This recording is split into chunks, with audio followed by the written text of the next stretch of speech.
Good morning, Team What the Buck. This is Derek Fournier, your illustrious team captain, and I'm here with a motivational message for us this morning in our Movember efforts, day 2. You see the facial hair starting to come in.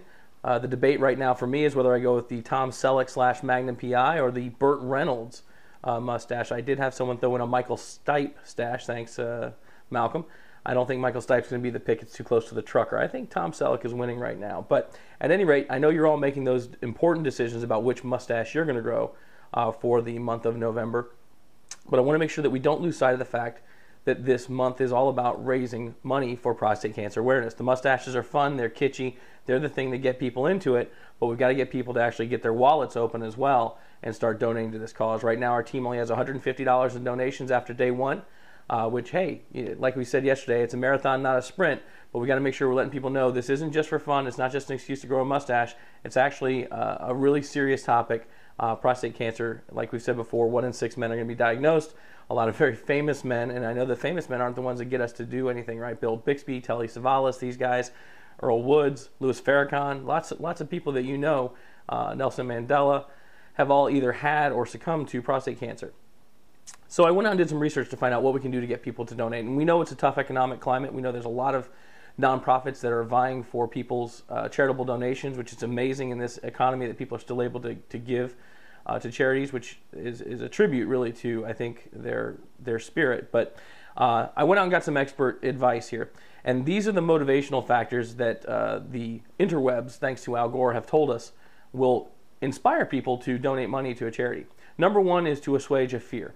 So scare tactics, right? This could be you. And we've sort of used that in a subtle way so far because it's true. If you happen to be a man, you're a high likelihood, hence the prostate presence, 1 in 6 of you are going to be diagnosed, right? Now, we don't want to lead with that necessarily all the time, but it is a fact, right? This is something that's going to affect you or someone you know and may have already done so. You can go after people's natural instinct to want to give a contribution. And when we do that, I think this is the most logical one.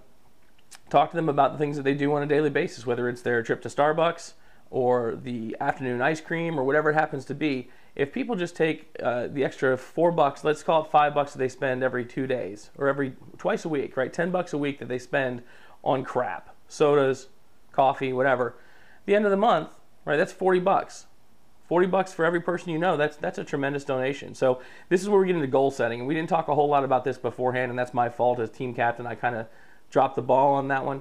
One of the things that they mentioned in the Movember movement is to try and set a goal individually of each person to try and get $200 worth of donations attributed to them. And that would put our team, I think our team is 12 people, at $2,400 in donations. Now, if you get $100 in donations towards you, then you get a ticket to the gala event. But I don't even know what that's all about. I'm not doing that for this. But I think going after those smaller donations and letting people realize you don't have to donate $100 or $200 or $500 to this. If you can just donate $10, $5, $20, it would be great. It would go a long way. Clearly, there's a tax deduction side of this too if they're donating a lot of money, and those details are all available through the website. But the emotional benefit, I think, is one of the things I think that a lot of people gravitate towards these things for, and I think for good reason, because if you've been touched by these things personally, it has a very visceral connection to your day in and day out life. So what I would encourage you to do, whether you're a Mo-Bro or a Mo-Sister on Team What the Buck, is let people know what you're doing. You're going to have to be a little bit in people's faces about this because people generally are not just going to come out of the woodwork to try and give money to a cause. If you use the Mo Space, and we'll put the link up here, I'm going to have to do some post-editing on this video, which I don't usually do.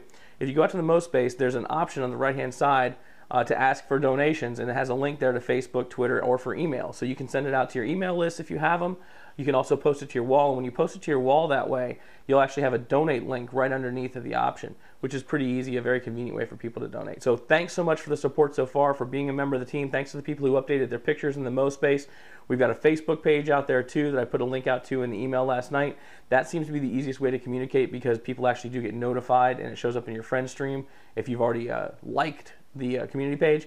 We're going to stay in touch that way. Let us know what's going on. Let us know what you're hearing, and let's get some excitement going on about this, and let's get some ideas about what rate donations have to come in to force us to keep these mustaches beyond November. Because, I mean, the first step is to start getting donations coming in now, because they're not coming in significantly yet. But once that happens, the next step is, well, can we keep this going outside in November? And can we force guys like me and Bart and Shad and these crew, Mark, to keep these mustaches beyond the end of the month of November? So with that being said, good luck with your mows. Mo Sisters, thanks for all the support. We couldn't do it without you guys. Spread the word, pretend you like mustaches, and go beg for money for us. That's it.